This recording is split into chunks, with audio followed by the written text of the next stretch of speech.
오늘 여러분과 함께 나눌 신명기 31장, 이제 신명기가 거의 마무리되는 그러한 부분입니다. 그래서 모세가 이스라엘 백성에게 주는 그 가르침도 점점 더 결론적인 말씀으로 반복되는 것을 우리가 볼 수 있습니다.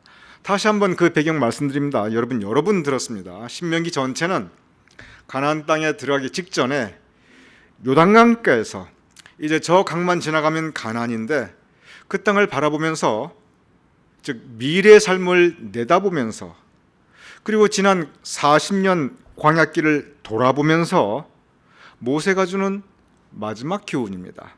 새로운 교훈 없습니다.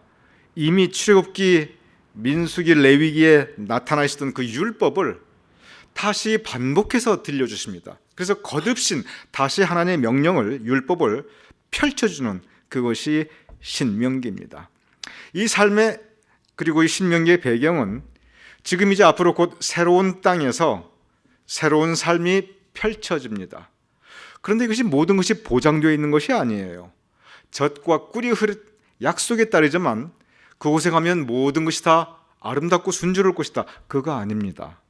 지금 어떤 상황이냐면 요단강을 건너가면 뭐가 어떻게 될지 아직 불확실해요. 그곳에는 강한 부족이 있습니다. 전쟁을 치루어야 해요. 주단이 펼쳐져 있고 장미꽃이 뿌려져 있는 그런 길이 아닙니다. 그곳에서 어떻게 살아가야 될지, 전쟁은 과연 승리할 수 있을지, 저 강한 부족들이 우리를 가만히 놔둘지 불안합니다. 두렵습니다. 차라리 돌아갈까 하는 마음이 있습니다.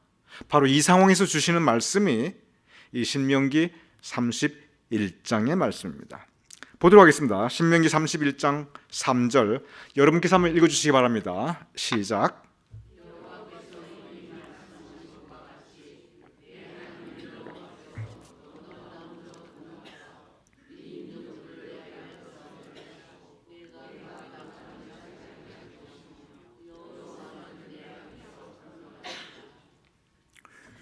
물이 보통 때는 생수가 들어와 있는데 날씨가 추우니까 오늘은 따뜻한 보리차가 올라와 있네요. 습관처럼 마셨더니 아주 따뜻해요. 참 이렇게 사소한 것까지 신경 쓰시는 우리 성도님들이 계셔서 이런 어려움 가운데서도 우리 교회가 이렇게 굳건히 서 있을 수 있습니다. 한 분 한 분의 정성과 기도와 그리고 교회에 대한 사랑이 우리 공동체를 이렇게 세워갈 수 있는 것 같습니다. 우리 다시 한번 이 말씀 보겠습니다. 신명기 31장 3절, 참 중요한 말씀입니다. 너의 하나님 여호와께서 너보다 먼저 건너가사, 제가 아까 말씀드렸죠, 지금 이게 요단강 건너가기 직전입니다. 요단강만 건너가면 가나안입니다. 근데 가나안 땅 그냥 풍요로운 땅이 아니에요. 지금 불안해요. 두렵습니다. 어떻게 될지 사실 몰라요. 불확실합니다. 그런데 모세가 주는 가르침이 뭐냐면, 여호와께서 너보다 먼저 건너가사, 이 말씀이 사실 굉장히 중요한 말씀입니다. 여러분과 우리의 신앙생활에서 정말 큰 의미가 있어요. 이 말씀과 이 가르침이 우리 예배 형식에 그대로 들어와 있습니다. 제가 여러분께 이미 여러 번 반복해서 드린 말씀 중에 하나가 뭐냐면, 예배가 시작될 때 촛불이 먼저 들어오고 예배가 끝나면 촛불이 먼저 나갑니다.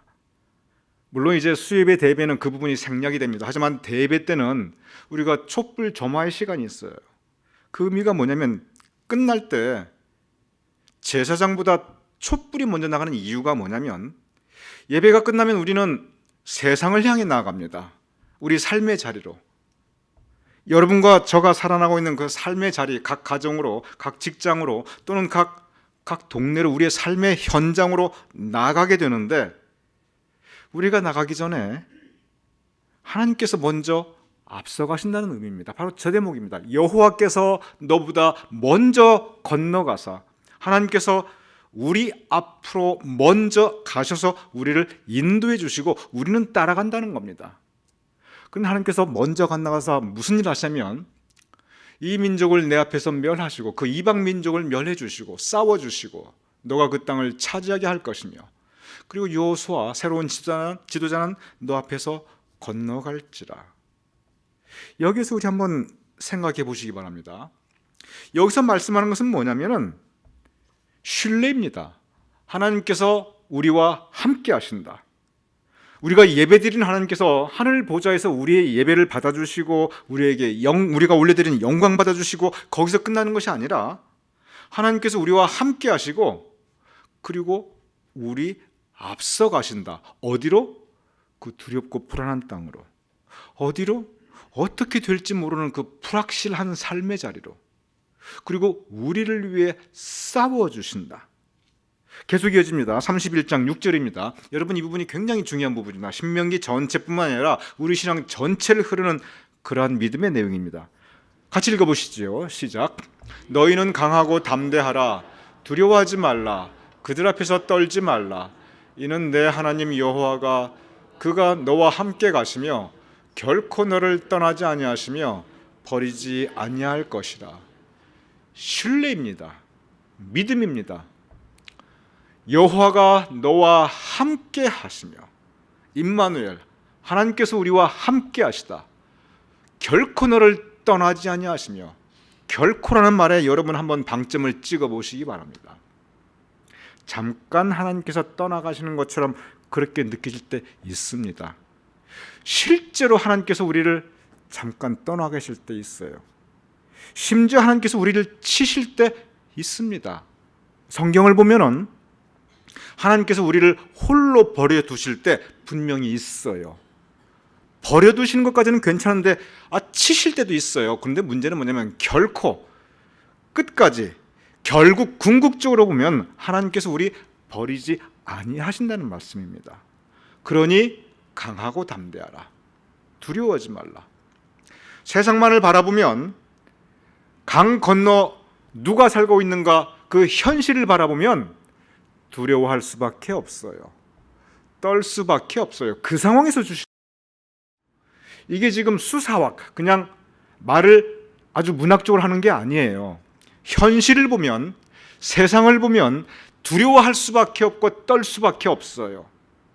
여러분과 저가 우리가 살아가는 이 삶의 현실이 그렇게 만만하지가 않아요. 살다 보면 두려워할 수 있는 상황, 떨 수밖에 없는 상황 분명히 생깁니다. 이유가 다를 뿐이에요. 건강의 문제로 이거 내가 앞으로 살 수 있을까 두려워할 수 있는, 떨 수 있는 그런 때 사람에게 닥칠 수 있습니다. 경제적인 문제로 이거 내가 앞으로 어떻게 먹고 살아가나, 이거 앞으로 이 렌트는 어떻게 내나, 그런 상황 닥칠 수가 있어요. 사업이 무너져 내리는데 이거 어떻게 하나.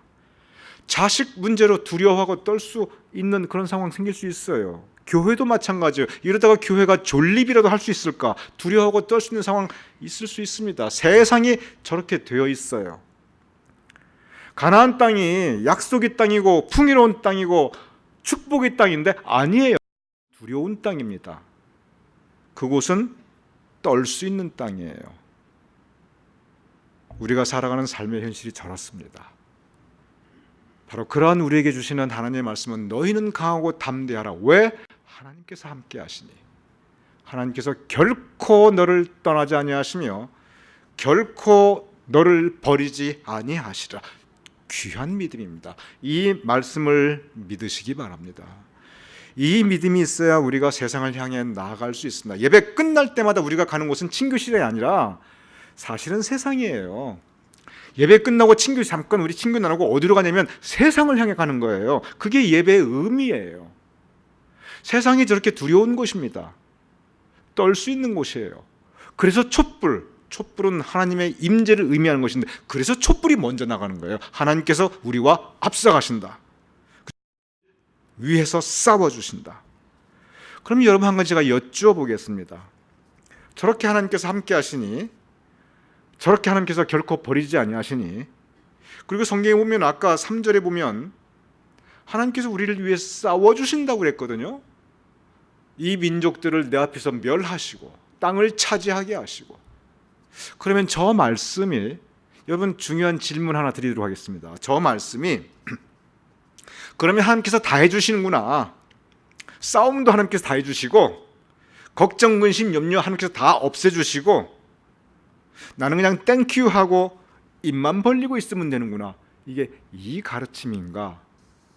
아니면 하나님께서 이렇게 앞서가시니 내가 뒤따라가는데 그리고 하나님께서 싸워주시는데, 그러면 그 삶의 자리에 내가 감당해야 할 나의 몫이 있는 것인가? 나도 함께 싸워야 하고 나도 함께 담대하게 나가야 하는가? 여러분은 어떻게 생각하십니까? 하나님께서 다 해주시니 땡큐, 나는 입만 벌리고 있는 것인가? 아니면 나와 함께 계시고 나를 위해 싸워주시는 하나님과 함께 나도 함께 싸워야 되는가? 선한 싸움 나도 함께 싸워야 되는가? 여러분은 어떻게 생각하세요? 여기에 모세의 가르침이 있습니다. 여러분, 하나님이 일하십니다. 하나님이 살아 역사하십니다. 그런데 하나님께서는 사람을 통해 일하세요. 나를 통해 일하십니다. 그래서 우리가 하나님께 쓰임받는 사람이 되어야 합니다. 주님의 일을 하는 사람이 되어야 해요. 하나님이 다 하시니 나는 팔짱 끼고 지켜만 보겠다. 그냥 떨어지는 값만 입만 벌리고 먹겠다. 여러분, 성서적으로 보면 그거 올바른 신앙 아니에요. 그렇게 돼 있지 않습니다. 주님의 일은 나의 손을 통해서 이루어집니다. 그래서 하나님께 쓰임받는 사람, 선한 일에 쓰임받는 사람, 내가 선한 도구가 되어야 합니다. 안타까운 것은 반대로 악령에 쓰임받는 사람, 악한 일에 도구가 되는 사람이 있어요. 그래서 우리가 영적 분별력을 가지고 섰다 할 때 넘어질까 조심해야 하는 것입니다. 하나님께 쓰임받는 사람, 하나님의 일을 하는 모든 사람들에게 주시는 말씀이 31장 6절 다시 띄워주시기 바랍니다. 강하고 담대하라. 두려워하지 말라. 그들 앞에서 떨지 말라. 여기서 그들은 상황일 수도 있고 구체적인 사람일 수도 있어요. 시편은 저 그들을 원수라는 단어로 표현합니다. 원수가 내가 미워 죽겠는 그런 나쁜 사람, 꼭 그것만이 아니에요. 그들은 많이 있습니다. 질병이 될 수도 있고요, 어려움이 될 수도 있고요, 삶의 무게가 될 수도 있고요, 실족할 수밖에 없는 신앙적인 혼란이 될 수도 있고요, 경제적인 고통이 될 수도 있고, 그들이 가정의 문제가 될 수도 있고, 여러분과 우리 각각 우리가 두려워하고 떨 수밖에 없는 그들은 누구나 다 가지고 있습니다. 그런 상황에서 강하고 담대하라. 하나님께서 함께 하신다. 결코 떠나지 아니하시고 결코 버리지 아니하시다.